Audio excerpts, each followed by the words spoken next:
And needless to say, I stay broke all the time because there's a birthday every month, and Yeah. you Yeah. know, and I'm trying to get them out of expecting Christmas gifts. Yeah. Oh, Oof. I Okay. tell you. We're actually, let's see here. We are rolling. All So right. you can go Okay. ahead. Have Linda just say a few words just about anything about how long she's had the house a little bit so I can Yeah. get my sound level. Gosh, I don't even know. Over 10 Forever. years, let's see. 12, 13 years, I guess. Something. All right, It's but probably just, longer than that, though. Yeah, I know parts of Kano, but I've never been on this street. It's nice, nice and so Okay. quiet. So, alrighty, here we go. Yeah. So, could you just state your name and where you're from? Okay, and we need an exact birth date okay, for the bio. okay, Not necessarily in here. No, we do. We Oh, need to know okay. when she was born. Okay. okay. My name is Linda Sutton. I was born March 17th, 1950, St. Patrick's Day, right here in Winston-Salem. This is my home. I grew up around my church, which is Golden Memorial AME Zion Church on Patterson. So I kind of grew up in that area where there were a lot of black-owned businesses, small businesses, before redevelopment and came through. But yeah, I'm a home girl. I love Winston-Salem. I've done a lot of traveling. I haven't been out of the country. I have a lot of family members that live out of the country in Rome and London and Canada. Yeah.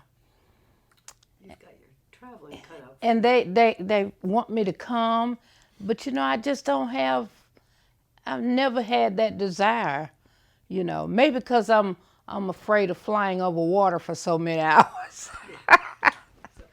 So, what street did you live on? I was born over on 8th Street, which is right behind Brown Funeral Home on Patterson. And I really grew up there amongst all the tobacco factories, smelling tobacco. And I think that's why I have asthma today. We used to play I don't know if you remember when they used to have the DDT man, they used to spray for bugs, would come down the street and spray. We used to play in it because we didn't know any better. And then we moved into the housing developments in Boston for a few years. And so, just back and forth, different places. Went to a lot of the schools because then you would go to the school that was closest to where you lived. And so, got the experience of going to a lot of schools. I went to Atkins High School. Both of my older brothers used to be the drum majors in the bands. And so I got a lot of experience with football games and parades. And I've really got a musical family. I have a brother and two nieces that sing now in Italy. They have a band. My oldest brother, he's deceased now. He started one, and it gives me joy to watch their YouTube videos back in the day of them singing and performing, and that gives me a lot of joy. So I don't worry too much about traveling. They come here, sometimes. So That's great. So, I mean, that area around Goler was the black business district, right? yes, yes. And do you remember when 52 came through? Not really, not really. Okay. But I do remember a lot of the activity that was happening with R.J. Reynolds Tobacco Company and the aluminum plant, and the old raggedy houses that we lived in. Everybody worked in Reynolds. If you had a family member that worked in Reynolds, you could get a job there too. And I remember we had people from South Carolina that would come up to work in the factories. And, I didn't know it at the time, but, as I grew older, I realized, why did we have neighbors that had a different sort of an accent? Because South Carolina had a sort of different accent than North Carolina. And we had neighbors that cooked rice every day. And it was something that they did. They cooked rice with every meal. And, we didn't think about it at the time growing up. We just loved to go to their house and play with the kids and, But it was a good time. I remember Smitty's Cafe. We had Spencer's grocery store. We had the Black Funeral Home, Robinson. We had the Black Beauty College, La May, and they had the barber shop. We had a lot of businesses back then. And I never realized, I was so fortunate when we were little, we really didn't pay much attention to being poor. We'd come home from school and my grandmother had a warm morning stove and had a pot of pinto beans on it almost every day. We had a refrigerator that didn't have a freezer. So the ice man would come down the street with blocks of ice. We had a television that did not have sound. Uh, those little things. We had an outhouse. We didn't have a bathroom right there behind Brown. Didn't have an indoor bathroom. My kids and grandkids can't believe it when I tell them that. But we had in our backyard, we had a peach tree, a grapevine. Next door, we had 2 apple trees. We had a pecan tree and a cherry tree down the street. We were just, happy. We had all of that going for us.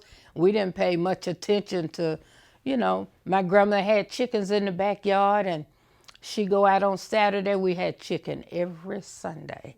So on Saturday, she said, okay, I'm getting ready to kill the chicken. Which way do you want me to kill? Do you want me to chop the head off and watch the body run around? Yeah. Or do you want me to take the neck and wring it? And my kids would say, but our job was to pluck the feathers, And it was amazing. We didn't think nothing of it. We thought it was fun. I was like, I can't even stand to look at anything like that now. But we thought it was fun. It was amazing. I said, wow, the stories from back in the day. It sounds like an idyllic childhood in a lot of ways. Yes. Yeah. Now, can you give me examples of what race relations were like?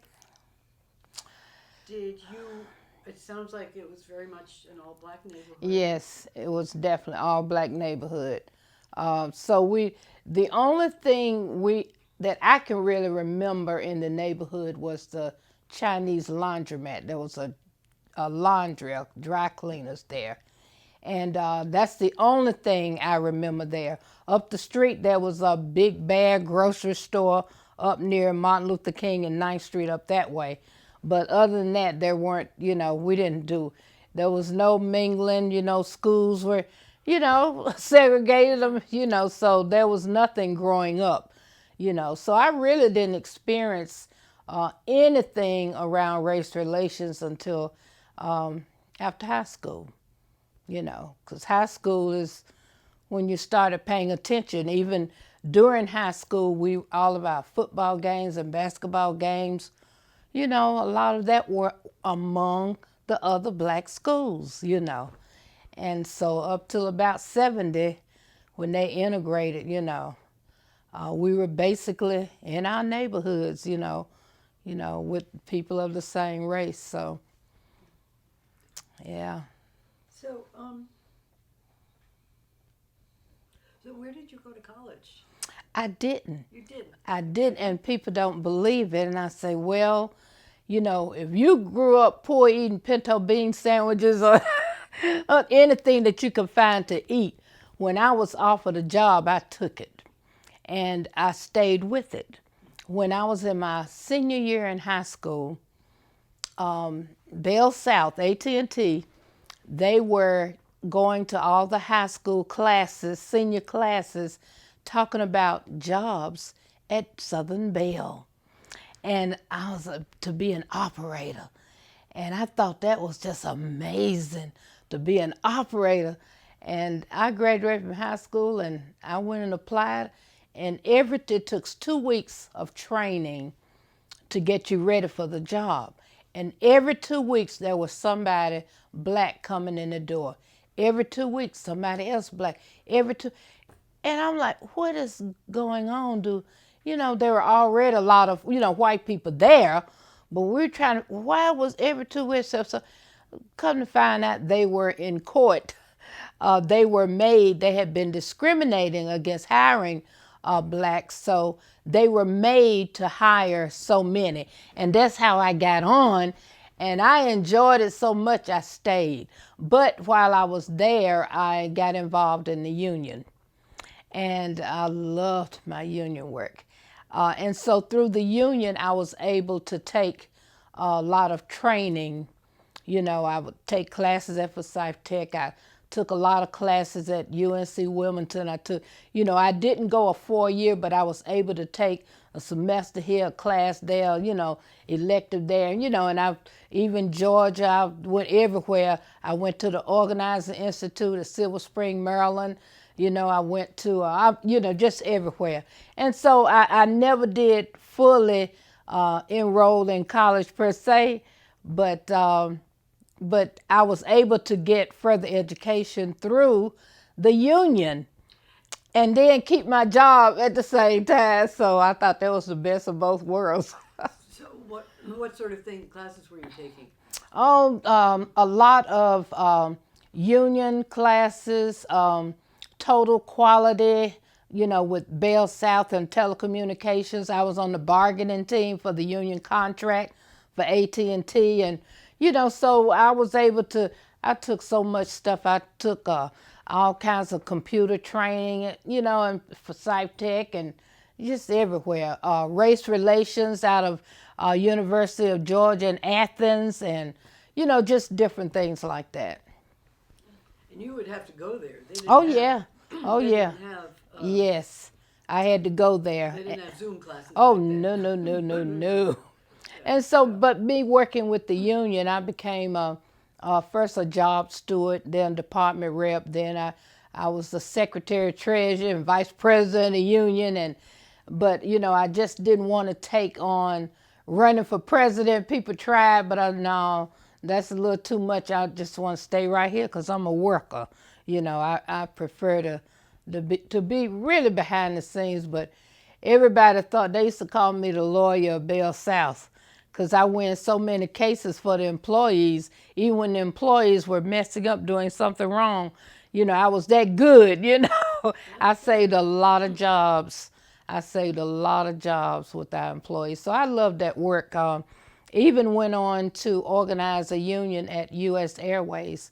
We ran a campaign there for the reservationists, and we got the union in there. What union was it? Communication Workers of America. And it was great. It was great. Can you tell some of the stories of issues that you had to handle? Oh, well, most of the employees got in trouble. It was so strict. When you're working in departments like director assistants and long distance, they always say time is money because you have so many seconds to look up a number and get that customer off the line, or put a call through and get them off the line. So, you had this fast pace typing, getting calls through. And so a lot of people got in trouble because they couldn't make the time, the seconds. Some of them played around and did other things instead of doing the work, or they stayed out of work, reported out of work too many times, were late too many times, or got caught saying something that wasn't right to a customer, just nothing real major, but they were real strict about the customer's always right. You need to get the customer off the phone as quick as you can because time is money, and you need to come to work, and don't stay out, don't be late. You know, they were very strict. When I started working at Bell South, they had it was so amazing. We would be on a cord board, and everybody would be on high chairs lined up, and we would be plugging cords into the old cord board, you know, and working on weekends, holidays. My whole time at Bell South, I worked on holidays, and it was really, when I had my kids, it was just, although we made double time and a half for working on a holiday, you know, I hated to leave them on Christmas. I'd have to get up early and, you know, play with the kids and then go to work, and, you know, so it, you know, I enjoyed it. You know, I had a lot of freedom because of my work with the union. You know, it was different than when I first started, I'm telling you, because they only hired white Catholic single women in that position. Yes. And it was amazing. In the early days before I got there, the supervisors used to be on roller skates. They would be riding up and down the skates behind all of us sitting on the chairs, although I wasn't there then. But that's the way it was. It was single, Catholic, white women. And it was just amazing. These are the operators or the Yes, union people? the operators. Okay. Yeah, the employees, yeah. And then they had to hire black, Yes, black people. yes. Black women. And that's how I got in. Yeah, Yeah. that's how I got in. And I'll never forget, the first check I brought home was $68. $68. But then, you know, I got into the union. I remember it was but a couple of years after I'd been there, nobody even mentioned the union to me. And I showed up to work, and everybody was on the sidewalk with their picket signs. And they was trying to tell me, don't go in. We on strike. You can't. I'm like, I just got this job. I'm not going to chance losing this job because I love this job. You know, I love this paycheck. No, I got family. I got my grandmama. You know, I'm trying to take care of my grandma. No, but they talked me into staying out, and I stayed out. You know, I didn't cross the picket line, and you know, when I found out I wasn't going to get fired, oh, I was ready then. Oh yes. So, how were raised? Be careful not to maybe sit a little bit. Your hand is wave your hand on camera. That's good. That's good. They should just be aware of that. Okay. Yeah, I talk with my hands. I'm sorry. No, it was her I hand do that a taking- lot. Oh. So, how Hold on, just one. Okay, I'm sorry. how is Bell South in terms of? Were you paid the same as the white women? Oh yeah, we had, because of the union. Okay. Yeah, because of the union. If we had not had a union contract, no telling. But because of the union, we knew what everybody was making, and you know, and we had, you know, you built up seniority, you know, so we had a contract that, you know, we had the benefits. We knew we know what people were getting paid for overtime, for, you know, all of that, you know. So because of that union contract. It must have been one of very few unions in Winston-Salem. Well, you know, even R.J. Reynolds had a union back in the 40s. Yeah. In the 40s. 22. Yeah. But yeah, there wasn't many. The Piedmont Airlines had a union. We worked a lot with the International Association of Aerospace Workers, I believe is what they were called. And there was somebody else, the Teamsters, but there weren't that many. The Teamsters were out of Greensboro, but they had a few, you know, union members through the bus company and stuff. So, yeah, but Safe Bus Company unionized? yeah, they had. I don't think they were unionized, but there were some transportation workers somewhere, and I can't remember who. They were transportation workers, but I can't remember what company they were with. But I know the Teamsters was the union, and I can't remember who that is now. But there were several because after I got involved with the union, I started getting involved with the A. Philip Randolph Institute. And I became the president of that organization. And A. Philip Randolph Institute for the Sleeping Car Porters Union, we came together, several of the union workers in Winston-Salem, different unions came together and worked through the A. Philip Randolph Institute. So it wasn't a lot, but there were several other unions that we worked alongside. What was the work you did with the A. Philip Randolph? Well, we mostly did a lot of voter registration and education work. That was one of my pet peeves, you know. But and educating people about union rights, and you know, we supported each other if there was a strike. Oh, was it United Parcel Service? One of those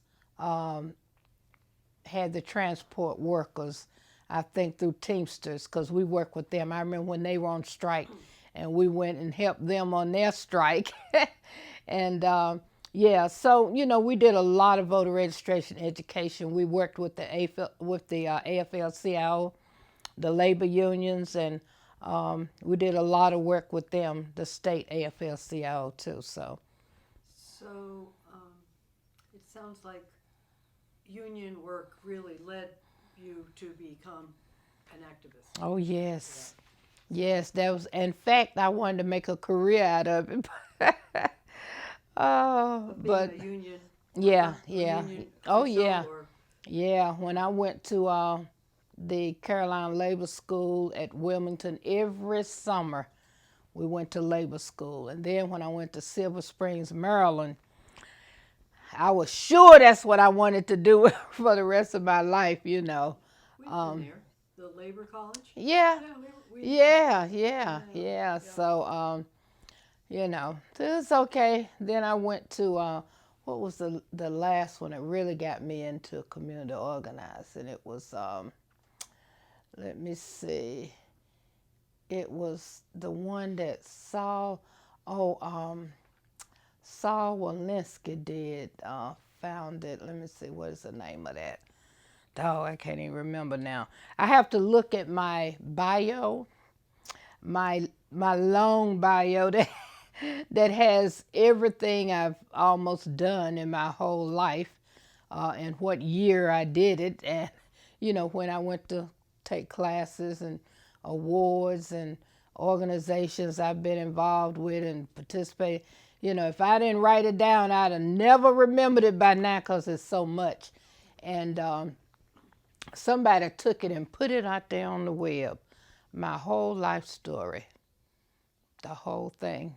But you know, it was okay because I had all of my church information, everything I had done in the church, and you know, through other organizations I've been part of. So it's pretty long.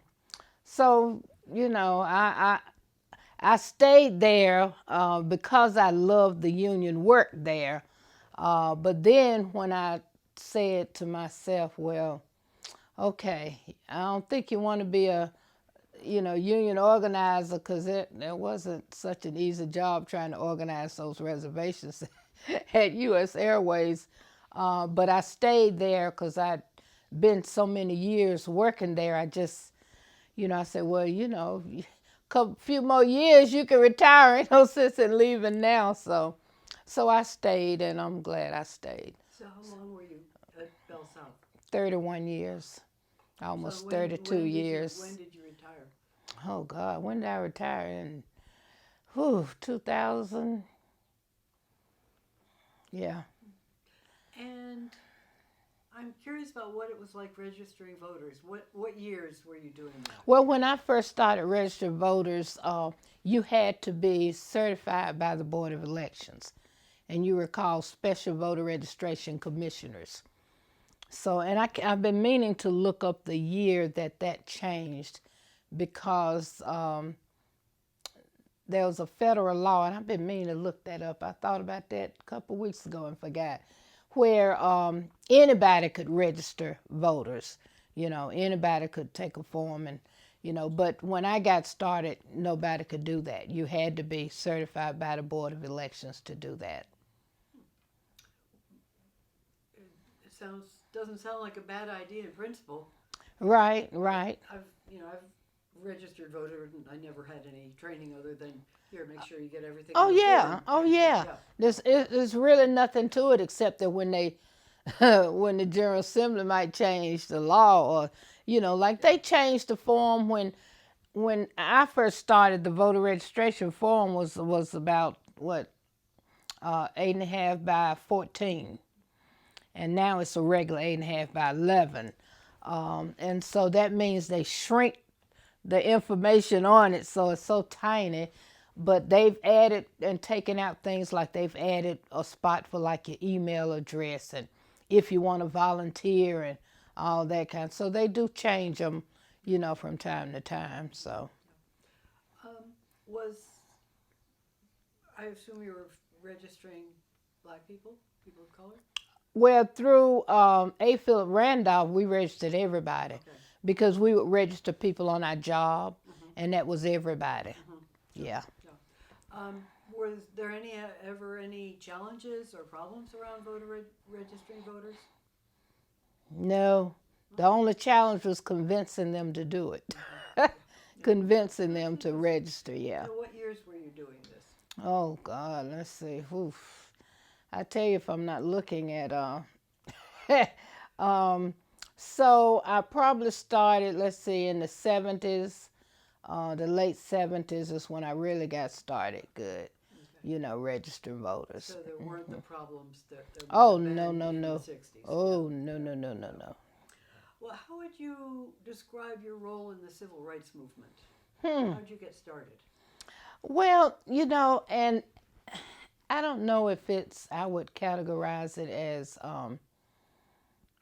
I guess voting rights is a civil rights issue, but I kind of separate it to voting rights is really where my heart is, and that's what I really love, and it is a civil right per se, so even back then, when I realized that through a union you could better your life, your situation, your benefits, your health insurance, your working conditions, and overtime, and when I realized that I was able to get all of that through union organizing and people coming together and becoming a force and demanding what we want. We want better working conditions, or we go pick it. We're gonna go. So when I realized the power of people coming together and standing together, it just resonated so much with me. But then after my voter registration career, people everywhere right now they call me, there go the voting lady. There go the voting lady. They don't know my name, but they know I'm the voting lady. Because they're so used to seeing me pull out a card table in front of Food Line store, anywhere doing voter registration, But I've always felt that if the people we elect are making laws that affect us, that govern our lives, how much we pay for anything, insurance, I tell people from the cradle to the grave, because somebody made a law or policy that affected you when you were born, what they had to do with you in the hospital, what protocols they had to take to put a band on you, to take your footprint. Somebody made a law or a policy governing that. And the people that we elect are actually doing it. They're making the law or appointing somebody to do policy all the way up until when you die, how deep you going to be buried. You can't bury your person in the backyard, but anyway, I was getting ready to go to the burial at the golf course. But you know, but everything from birth to death and everything in between, from, how much you pay, uh, for your car insurance, your electric bill, your gas bill, having your car inspected, how much you pay for prescription drugs, just everything, food. What about the regulations of prescription medication? And they have recalls on food and medicine all the time. And to me, that's a serious thing. You eat something for so long and then you find out, okay, they're recalling this, just like they recall automobiles because of safety issues, So that's why I've continued to do voter registration, why I love it, but educating people as to why you need to get registered and vote, and that your vote actually could help your situation if you're electing good people who care about the people and the well-being of the people, So, can't solve everything. I know that Ari Berman used to say that voting rights make all other rights possible. In a way, voting rights can't change a person's heart, stop a person from being racist or that kind of stuff. But it can, make laws and policies that protect people, against things like that. But I do agree that, if you were able to have free and fair elections and elect good people and people don't go astray, we could have policies that help families and help children and help the poor and, help seniors. And so we won't have to be worried about paying into Social Security and Medicare out of our paychecks all our lives. But then when you become elderly, they're talking about trying to take it away, So that's why I stay in it. All my kids, grandkids, great grandkids, I really don't want them to have to continue to fight like this. At some point, some things need to be settled, and I guess, because I tell my missionary group all the time, that God knew that man was so sinful and that man was greedy, that all people don't have good intentions, God knew that he was going to need some hands and some feet down here on earth, because he's going to have some help, because man is actually just sinful, and I guess that's the nature of man. The Bible says we're all are sinners, some of us through other things, but some do thoughts, through, words, and deeds, of course. And so I tell my missionary group, I say, that's why he made missionaries. You're the ones that he's called to go out there and help feed the hungry and clothe the naked, and take care of the imprisoned. I say, that's your calling, missionaries. So you're the perfect group. So I have a nice missionary group at church that it sounds really like a really powerful supportive group. Yeah. You're talking about feed the hungry, caring for the sick. Makes me think of the Black Panthers in Winston-Salem. Were you involved, or did you know people who were no, involved? I did know people. There was a Black Panther house wasn't too far from where I lived in East Winston. And what I remember, they used to have some type of classes, and I can't even remember what they were, but I went up there one time to a class. And I remember when they had an ambulance service, but I had never used it or knew anybody, but I knew later that they had an ambulance service, because they used to say, we'd hear the rumors that we would take the city ambulance too long to come to the black community if something was happening, And but yeah, I remember them, and then they were just gone. So, yeah. How long? Was Yeah, I you knew active some here? of those. Larry Little, he was involved. Nelson Malloy, because Nelson Malloy had traveled out of town, and he was shot, I believe, and he ended up in a wheelchair. Yeah, He I was knew my them. council member way Yeah. back when. Yeah. Yeah. Hold on just 1 second. It's great stuff. I'm gonna make one change here. I should have. In terms of what you might call the civil rights movement in Winston-Salem, how would you say you were involved? Other than doing my voter registration work, that was mostly it. Yeah.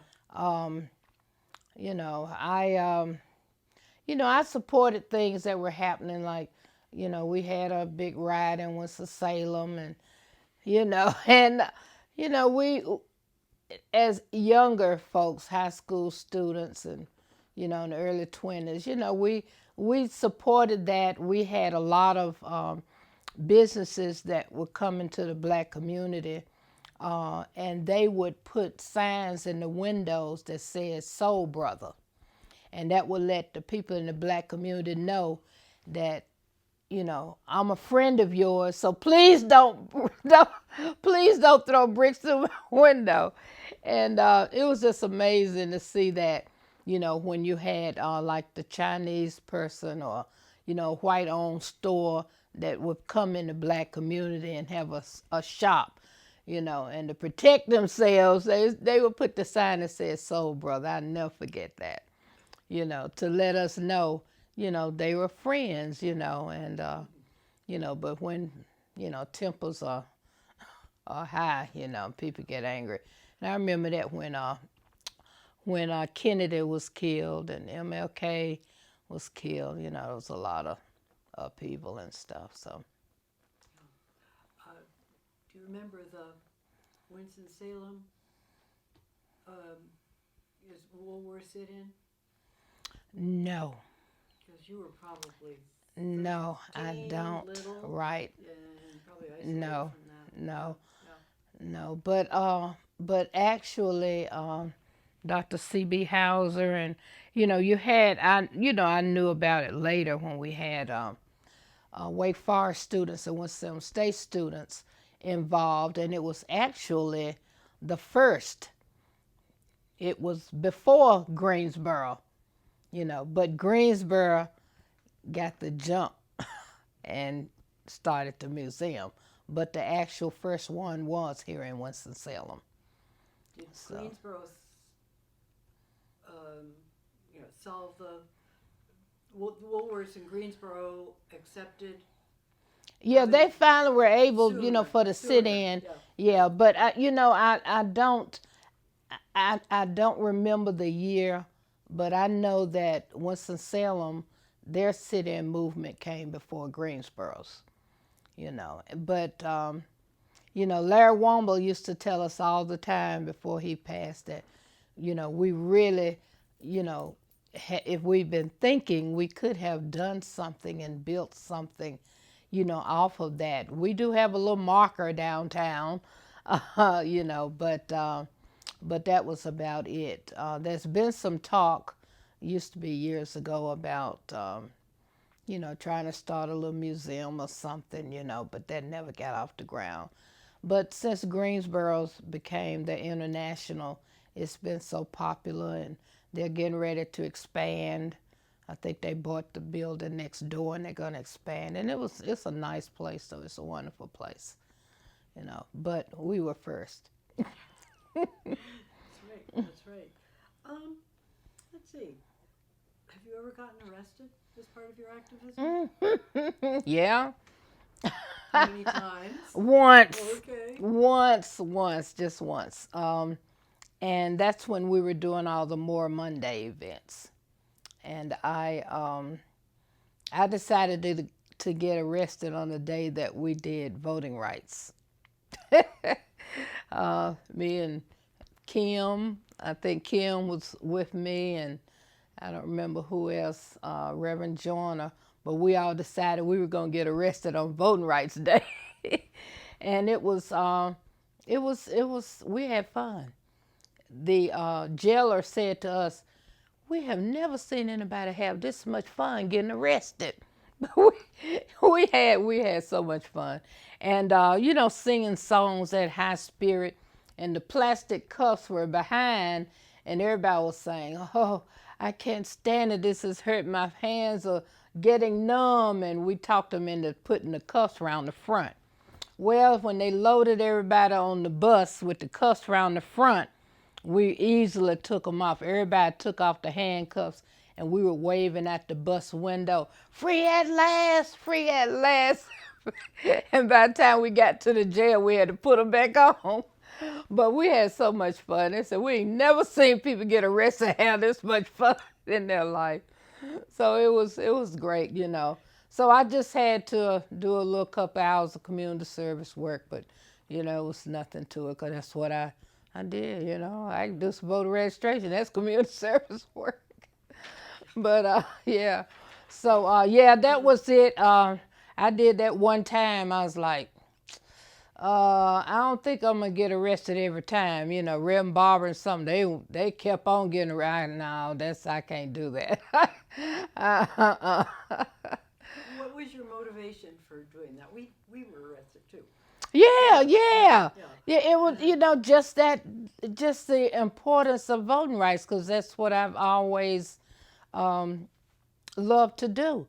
Educate people about voting rights and get people participating in the system. So they were, after the 2010 census, everything went crazy. And so we had a lot of anti-voter, anti-democracy legislation and bills, and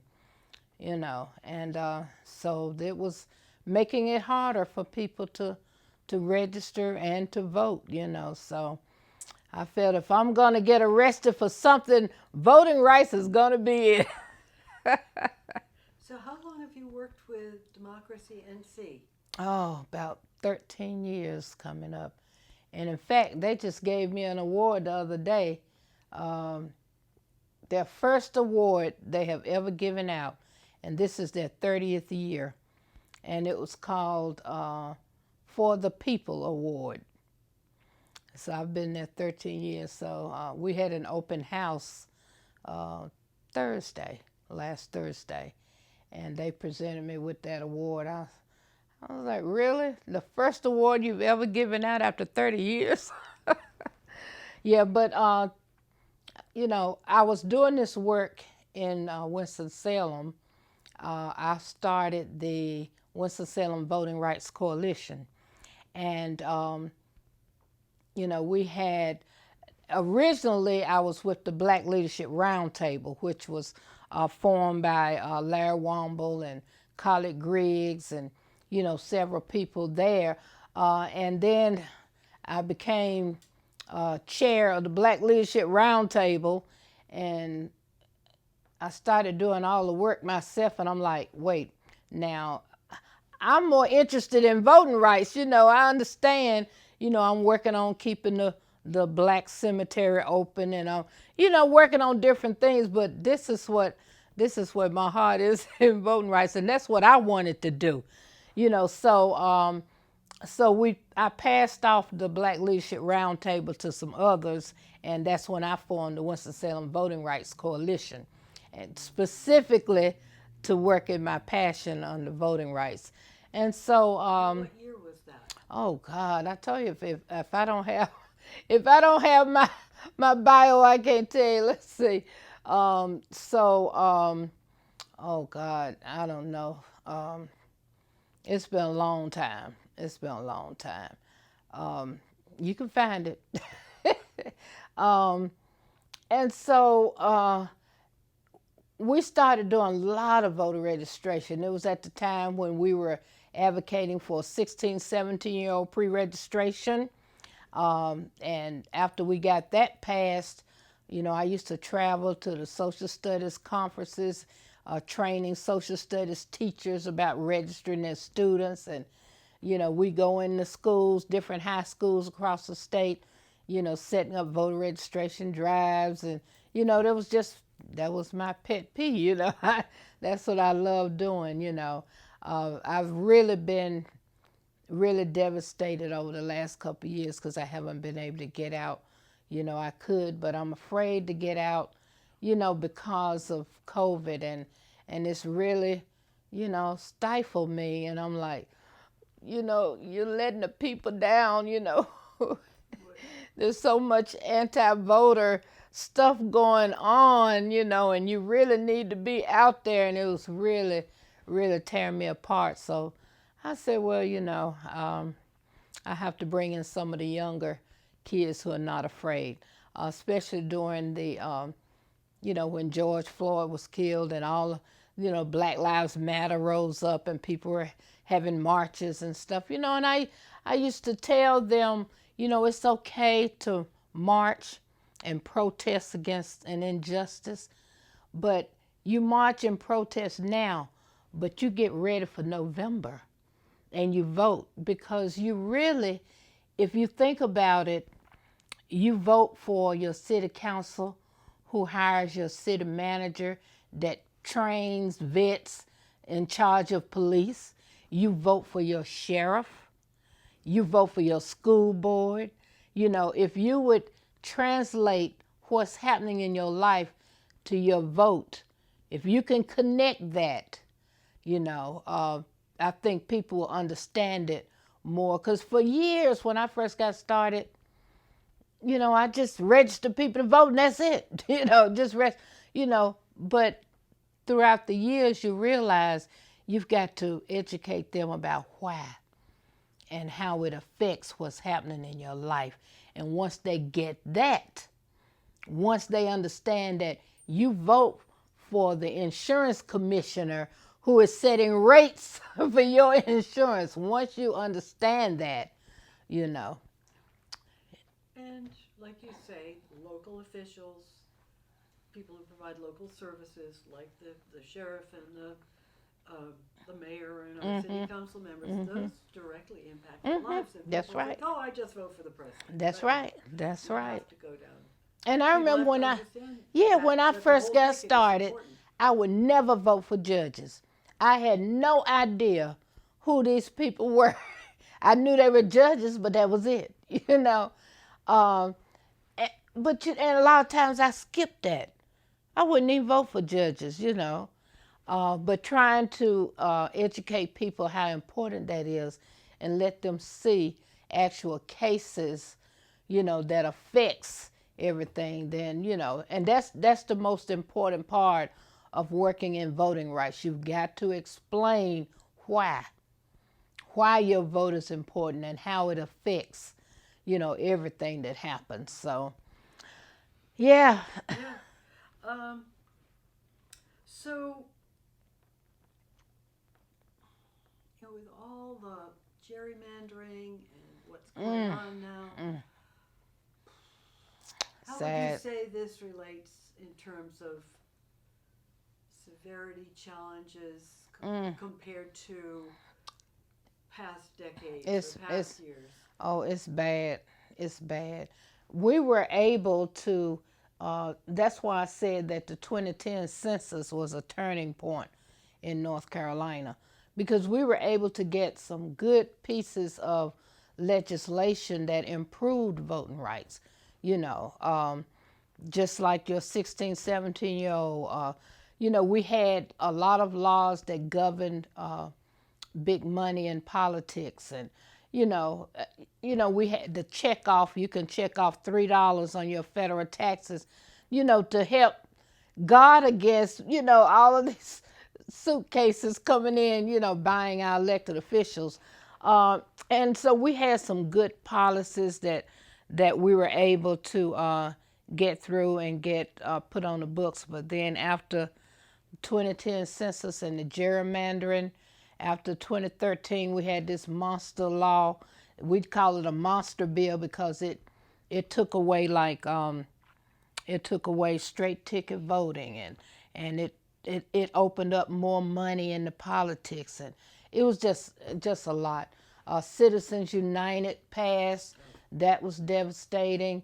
And just after 2010, it just seems like the floodgates opened up, and it's been an attack ever since on voting rights.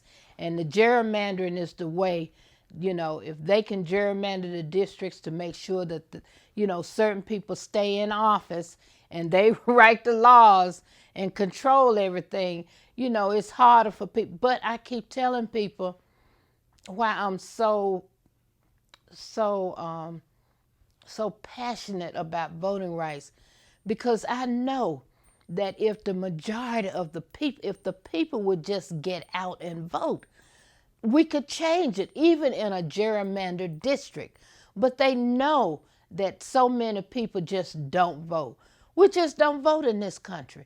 And it's sad. And when you don't vote, one of my other favorite sayings is evil flourishes when good people do nothing. When you don't vote, then the ones that get in control. Okay, so, but we can do something about it. We can change it if we can get enough people to actually go out and vote. But it's a challenge. We just won't. I know that in the 2020 election, everybody was talking about, oh, black women got this power and we can control, we can make the difference, because we are the top voting demographic. And we had over 200,000 black women who were eligible to vote in 2020 that did not vote. And I'm thinking to myself, what went wrong? Yes, statewide. What went wrong? What happened? You were eligible, but you didn't, And so of course, all your records are public. And I got the list from every county in the state, just to take a look at, who we had, how many people we had in Forsyth County, Gifford County area. And it's just amazing, that you work so hard for so long. And, and it seems like what happened is it not making a difference to people? Are they afraid? Do they think that it just don't matter anymore, that, people have got the system sewed up where it doesn't matter what you do, they're going to win? But you can't look at it like that. You have to continue to fight and continue to vote. And you have to bring other people with you. It just, I tell people all the time, when I win all these awards from everybody, no, it wasn't just me. It was my mouth trying to talk to other people to bring them in and let them, come out here and help me do this. Come talk to other people. And that's what it's going to take. It's going to take people talking to other people, getting them involved and bringing others involved. Talk to your family, your friends. I threaten my family all the time. If you don't vote, I'm coming after you. Don't ask me to cash app you no money if you don't vote, and I'm going to be checking to see if you voted too. And so I do my family like that. You can. Oh, yes, and I do. Mm-hmm. Look, I remember I had a pastor one time. He said, Sister Linda, I want you to make sure everybody in this church is registered to vote. I said, oh, yeah, Pastor, I love voter registration. Yeah, I'm going to do that. I used to set up my little table after church in the vestibule every Sunday. They walk right out to church from church. They didn't stop by. I'm like, why am I wasting my time doing this? Let me get this church roster.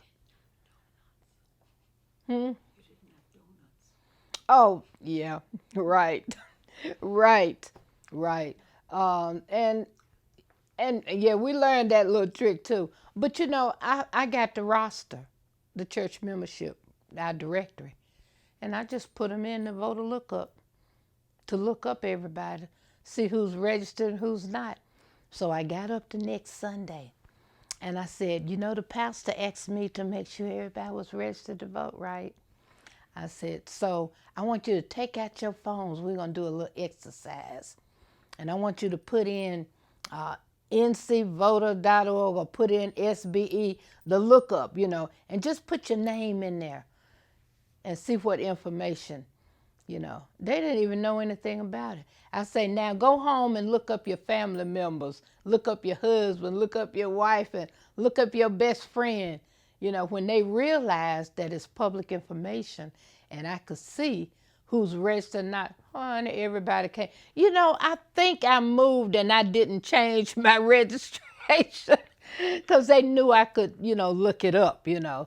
So that was a little bribery there, but but it worked. It's a good tactic. It worked. Good tactic, yeah. Sort of down memory lane, you were talking about the power of black women. Well, first of all, when we were arrested, probably with you, Reverend Barber, Erlene Parman, waited outside the jail to thank every single person. Look at me, I'm getting all teary. But I think of the two of them. And, I know, yeah, I know. Yeah, that meant a lot. Yes. But I've got I to find my remember- shirt. Did you get a shirt that says I was arrested? Yeah, I got to find my I shirt. have to find mine too, yes. I remember at the dedication of the local 22 marker, what was it, 10 years ago? A Oh, while ago. yeah, had to be, yeah. Well, I remember Erlene spoke about the role of women of her mother's generation in fighting for that union. The union, yeah, And with Velma how- Hopkins. Yeah. And how it seemed like there were a generation of women before us who really inspired and set up almost a dynasty of women who you know, stood up and were influential in you know community and you know workplace rights and justice issues. Yeah, yeah, like Virginia Newell. And I mean, you know, when I came, you know, I was just so impressed when I first met Erlene Palmer because, you know, she was just out there. I'm like, wow, this woman is something else. I remember riding around with her. We would go up into Cleveland Avenue homes and we'd be knocking on doors and we'd have a car behind the van and we'd be dragging people. We call it knock and drag. We knock on the door, we take them out right then and take them to the polls. And, you know, she was no nonsense. No, you going down here to vote, you know. And those were some good days too, though, you know. So can you describe the various roles Erlene had in the community? Whew, wow. Yeah. Erlene has done so much. I mean, really. You know, she had the school on 311 for kids who were expelled, you know, from regular school. And I mean, she's worked with, she adopted kids herself. I mean, she's some of everything. I mean, that was Experiment for Self-Reliance? no, Was it school? was,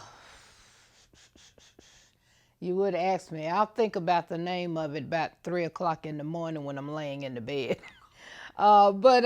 Yeah, she started that and she's done so much. She did a lot of voter registration, education stuff, you know, helping get the vote out, you know, advocating for bills at the General Assembly and stuff when she was there with Larry. And it was just, you know, just done so much. Her and it's so many of them. I remember she introduced me to Velma Hopkins. I was just in awe. I mean, this is the woman that spearheaded organizing the union in Reynolds. I was just amazed, you know, and it just touched me. So Erlene is the one that really, because she said, I'm going to take you somewhere. Where are we going? I'm going to take you, let you meet somebody. Because she knew I loved voter registration. Honey, she took me to Velma's house.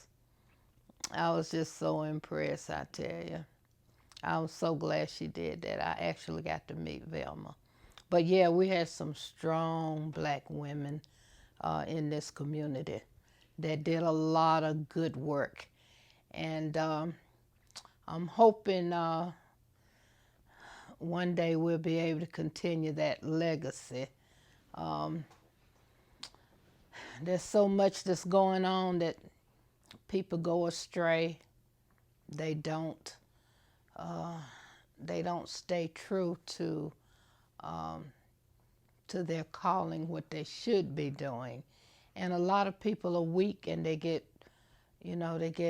distracted by money, distracted by all types of things. So, but yeah, Winston-Salem had, and not only the black women, because, we had some strong black men, when Larry and Nelson was on city council, and Larry Little, and then Larry Womble and all his positions, and Velmont City. I mean, we had, and Vivian Burke on city. We've had a lot of people that have, through Winston-Salem, have been in good leadership positions.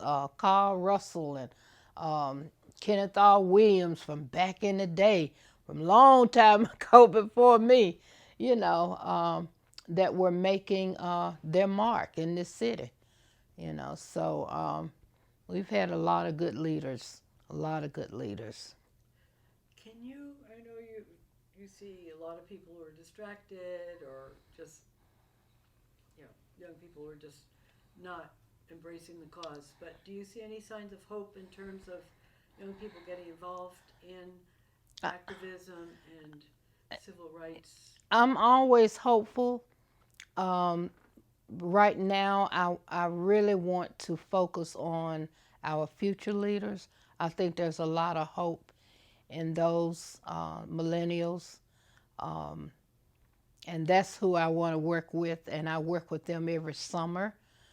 We have an internship program, and we take college students. Democracy and Yeah. And we take college students and teach them about civic engagement and, the whole democracy work. And that's where my hope is. I tell them every summer, I say, okay, now, you're going to be the future leader. I want you to make sure you save my Social Security, okay? So, I tell them, I say, look, it's in your hands now. I've worked as hard and as long as I can. It's up to you now. So we need you to take this mantle. You need to take the torch and move it forward and do this work. Every generation has to keep doing it. We're going to have to keep it going. And so, yeah, there is hope. I always have hope. And I'm more hopeful in our millennials, our younger folks. We have some leaders that, I guess they've been in this game, they call it game, so long, it saddens me to think that people would really, they still think about themselves before they think about the community. I know we're supposed to be thinking about ourselves and our family and take care, but don't work on behalf of the community and don't work for the community, And so that really troubles me. And I try not to make enemies of people. I try to be nice and respectful and not go off like I really want to, Hopefully I can kill them with kindness and get them to see the error of their ways. But a lot of times it's just something how money and power changes people. And not just, local with a little bit of money. That's a little bit of, but even powerful people, money and power and greed is something to deal with. Even within the church, it's something about money and power that just takes over people if you're not strong and strong-willed. And people ask me all the time, they say, why you choose to live here? Well, I've lived a lot of places, and I probably could have had a big house in Clemens or somewhere, but I'm comfortable. I don't need anything else. I'm happy. I spend my time trying to help other people. Every penny I get, I try to help everybody I can. My family members, my church members, I give money to all the causes, everything, housing, justice, downstairs, you just name it and I'm giving, so, I don't need a lot. I guess I don't value having 2-car garages and brand new cars, and I just don't. I think it's nice to some people, if that makes them happy, but that don't make me happy. What makes me happy is that I can help change somebody's life in a way that they can maneuver this thing called life better. They can understand how you work on not only your behalf, but the people around you, to make your community better. My neighbors next door, we have the best relationship. Both my neighbors across the street are white. Both my neighbors on the other side of me. My neighbor over here takes out my trash every week, always, and brings my can back up. He'll cut my grass for me. My neighbors are so nice. I give him gifts, and he be saying, "I don't want that. You ain't got to pay me." I say, "Give it to the church," and and we build relationships like that. That's what's important to me. I have a reverend friend. She's white, and we go out to eat all the time, and it's just wonder. We go to the farmers market, and it's about being in communion with each other, and it's that's what life is about, and you have to learn to at some point in your life, you're going to have to understand that we're all here and we all want the same thing, and we need to love each other and work together and help make the community better. I want the community to be nice around me. I love having neighbors that are just friendly. "Hey, how you doing? Hey, good morning." It's kind of hot out here today, right? And we'll go over there and sit on the porch and talk. And but I know I have some friends that say, "I don't know anybody on my street." I'm like, "Really?" Nobody. So I don't know. I guess it's just me. Guess it's just me. I love the way you express that. Yeah. It's great to know that this is such a wonderful, supportive neighborhood. Mm-hmm. Oh yeah. Oh yeah. And I just love people. I do. I really do. I have gay friends. My best friend just died a couple years ago. My best friend ever. And people in the community couldn't stand him. He had a drinking problem, but he was one of my best advocates. He worked, and he cared about people too, So I just love people, So I don't, I really do, So, just do. Yeah. Well, sweetie, can you think of anything else? It's a beautiful interview. Really very, it's excellent. You've done so much. I wish I could have thought of some of those dates. It doesn't matter. I got my bio in here on the table with all of those dates and things that you might can. Well, I have a question. Uh-huh. And I think you probably kind of touched on it, but we're obviously on the same page in terms of politics and our concerns about the future of this country. We've kind of gone through the nightmare of Trump and all that. They're still threatening, to undo the next election. Yeah. And it's very worrisome. So, and I know you're a person who is, it's a strong sense of faith. But how do you keep the faith up in spite of all these? If you look at the paper every day, there's something horrible. Usually, that gets you all depressed. That's why I try not to look at the paper. But how do you do that? How do you keep your faith? I don't know. I guess because I was raised in the church. One thing that my sister and I, every Saturday, my mother would put us in the tub, the big round tubs, because we didn't have the bathtubs. We had them big round metal tubs. And we would get in the tub and take our bath on Saturday, and on Sunday we got ready to go to church. We both had a nickel to put in the plate. We had the same dress but a different color. Our little gloves and patent leather shoes and little pocketbooks and little hats. And she raised us that way. Vacation Bible school, always in church, always, always, And I've done some of everything in the church. And I would say except preach, but I have done that too. But I've done everything that, I could possibly do because I consider myself a servant. And I guess that's what keeps me going, knowing that there are people that are so much less fortunate than I.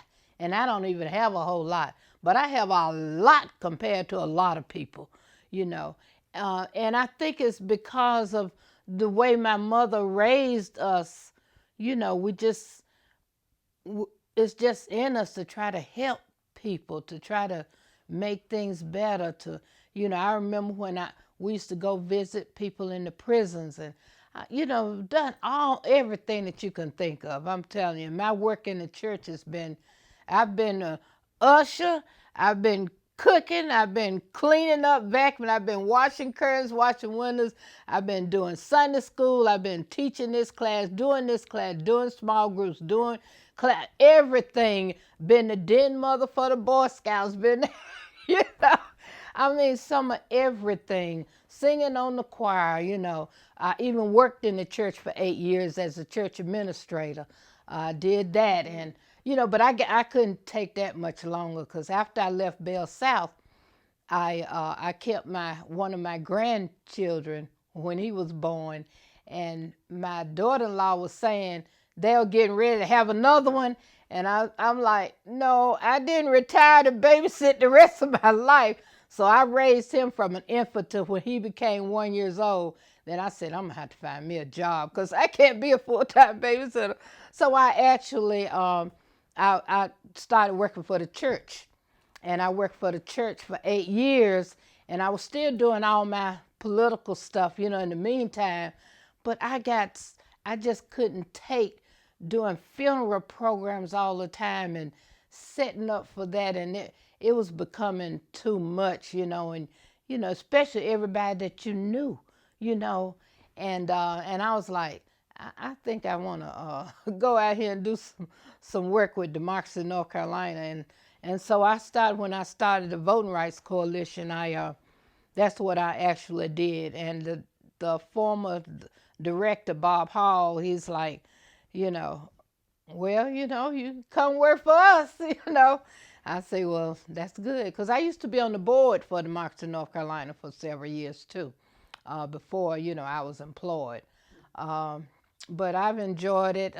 I just, trying to educate people is the most important thing that I think needs to happen, especially right now because not because of just gerrymandering and Citizens United with all the money and the things that make it harder for us, but there's so much else that's at stake. And you think about election subversion, where they are actually running in those positions like Secretary of State and on these, and running for school boards, and so they can subvert the election from within instead of, outward. So within that they can just say, well, I'm not going to accept that. We just defeated a signature verification bill they had in Raleigh where they were trying to use a person's signature on their voter registration card. When I registered to vote, I'm sure my handwriting is nothing like it was when I registered to vote. People have carpal tunnel, they have diabetes, neuropathy, people have had strokes. Yeah, people, you know what I'm saying? There are so many people would be disenfranchised if they had to match a person's current signature on an absentee ballot with when they first registered to vote, And so we defeated that. When was that? That was recently in this last session. Okay. And so it was called signature verification. So, it's constantly a fight. It's always a fight, but we have a win every now and then. We take one step forward and 2 steps back. So we just won the formerly incarcerated felons, so that was good. It's about 56,000 of those in North Carolina who are now eligible to register as soon as they come out. Before they could register once they'd completed their parole. Right, before they would have had to complete their probation and parole. Yes, and now they don't have to. As soon as they're released, although they're still on probation and parole, they can register and vote. So that was a good win, but that's what, 55,000 people. We have, 7 million registered voters, and I don't know how many million unregistered, so, I guess they figured that's, a little something they can get, little crumbs they can give us, right? But I know I've registered people at the bus station, and someone will look at me sideways, and I'll say, I don't know if you know anybody who's come out of prison, done their probation, they can vote now. Really? they don't know it. So you can't say, did you come out of prison? Are you a felon? Right. You can vote. You can't go So, about it that way. right. So what we're trying to do is identify reentry groups or organizations that work with that population. A lot of people, when they're coming out of federal prison, especially, if they're coming here, a lot of them are homeless. They don't have clothing, food, no jobs. And so it's taking them a while, so they will visit Samaritan Ministries, Crisis Control, Salvation Army, Rescue Mission. So if we can educate them, take them the information, or even set up drives at their locations or get them to do it, you know what I'm saying? We're definitely going to give them the literature, but, getting enough volunteers to actually do the registration, trying to go to the places where they frequent, and working through those reentry groups. We won't be able to get it from Department of Corrections because, it's, privacy and all that, but we're trying to do whatever we can to reach out to that population. So in North Carolina, if you're homeless, what can you use for an address to vote? The Samaritan, Bethesda have allowed them to use their address, but and they can use a relative. If they got a relative here or something, they can get somebody's address they can use. And those that don't, they put, on the voter registration form, there's still a spot for you to draw where you sleep under the bridge on 52 in Peters Creek or what. Look at a voter registration form. It's still there. Okay. Yeah. And they still allow you to mark an X if you can't write. You can still sign your name with an X. And a lot of things people just don't realize. And so, yes, they will allow you to use their address, especially at places where they'll allow you to sleep. You can use that address to get your mail. Great. Yeah. Great. Mm-hmm. Okay. This has been a wonderful story of dedication and passion and, just this through line of getting people out to vote is just really powerful. Yeah. And it's just such an urgency that people understand what's happening now. We're in a lot of trouble. We are in a lot of trouble. And unnecessary. It's unnecessary. And the thing about it is I can't believe we have so many people in our country that are just so uneducated and they'll just believe anything somebody would tell them. Like John F. Kennedy Jr. is coming back and they're standing on the side of the road waiting. I can't understand, and you think about authoritarian countries that keep the newspapers and TV and all of that away from their citizens, so they won't be educated on things, and then there's attack on public schools and I just can't believe, and so many poor people living in rural areas don't have broadband, don't have access to a lot of, and that's how people in like West Virginia and a lot of states that, coal mining uh, areas where people are just, living so off the land in the back that don't get out, don't come, don't mingle, don't, I've even seen stories where people just had never even seen a black person before, and it's just amazing that in this country we don't have everybody with the minimum education, that we would be able to think a little bit for ourselves and not be buying anything somebody tell us. That's what's hurt me so bad, that what happened. We had public education, but what has gone wrong that they did not get the education? Is it mental illnesses? Is it just being that poor? I don't know. I just don't know. I don't even think it's just being poor. Let me throw something out. I feel we're going through a period of so much change and upheaval. It generates a lot of fear in people. Yeah. And I think sometimes that Yeah. fear is manifested in Yeah. falling for these things that look like quickie solutions, Yeah, quick but answers. But it's so yeah, we should but be able to figure out exactly. It's these are just not. and I know people are afraid, and and racism. People, a lot of people don't want to talk about it, but racism is one of the underlying factors in a lot of this, because people are, they have people believing that, say, the replacement theory, that all these minorities from different races coming in the country and the white race is going to disappear. I just don't understand. I don't know.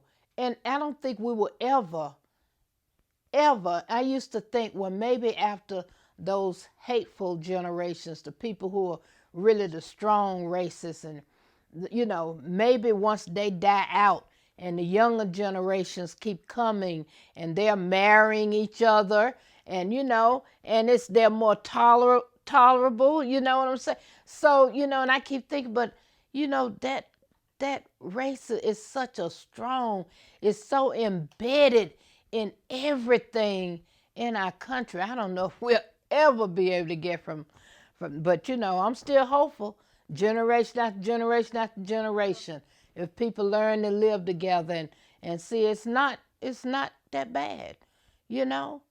If you can have two men or two women loving each other, surely you can have a black and a white loving each other. Give me a break. Yeah. So we just we're in a lot of trouble, and I believe if we can educate enough people and get them out, we can help start to turn things around. But it's going to take the people. I think it was, who was it? Somebody had a quote that said that the only people that could deprive ourselves of our vote and our right to vote and being in charge is us, the people, because we don't participate. We're the only ones, But if we would, I think we could start changing things and turning things around. But I'm hopeful. Thank you. Only Thank thing you I can so do much. is love people, care for people, share what I have, and I don't have much. I don't have much knowledge. I don't have much anything, but all I have is what I have to offer, and that's my friendship, my love, any of my possessions. I give people stuff. All this junk. This ain't nothing. I get it. Look, I have people come to me. I love that girl. Give me that necklace. I take it off and give it to them. Material things don't faze me like some of my relatives. Yeah. some of my relatives, they're in a different place, But it's not about the material stuff. It really isn't, So, but some people feel that way. I know. So. I grew up having my grandmother say, "Welcome to the poorhouse. I got some pinto beans on the stove." I guess that's why I don't, hey. Keeps you grounded, huh? Well, is there anything you'd like to say? I mean, while you were here, I mean, anything you want to add? Well, I can't think of anything. No, I've been recognized for quite a few years, all types of organizations, and and I keep telling people, it's nothing that I did by myself. I didn't single-handedly register thousands of people by myself, So, I tell people that don't even, I got so many plaques and certificates and things. Do you see any of them plaques up on the wall? They're in a box. My kids gonna throw them away after I die. So, Probably not. yeah. Probably not. But So you're hiding your light under a bushel. well, I don't know. But I don't know. I guess I don't know. I guess just me. Yeah. I come from trying to walk down the street when I was little, and if I found a nickel, I was so happy to go to the store and get cookies 2 for a penny. Or a lot of the older ladies in the neighborhood used to dip snuff, and they used to get those coupons off a tube roll snuff. We go to the grocery store and get a dime's worth of bologna and stuff like that. People don't believe when I talk about the way I grew up, and that meant a lot, having having that nickel, 2 for a penny cookies, and could buy some bologna with a tube roll snuff coupon. And people don't believe, but that's where I came from, but I'm happy. I want things to be better, but that's why I keep working. Everybody keeps saying, "Well, when you gonna retire? When you gonna stop?" As long as I can do it, as long as I can talk, as long as I could try to encourage people to get involved, I'm gonna keep doing it. So. All right. Well, thank you so much. I'm gonna shut it off.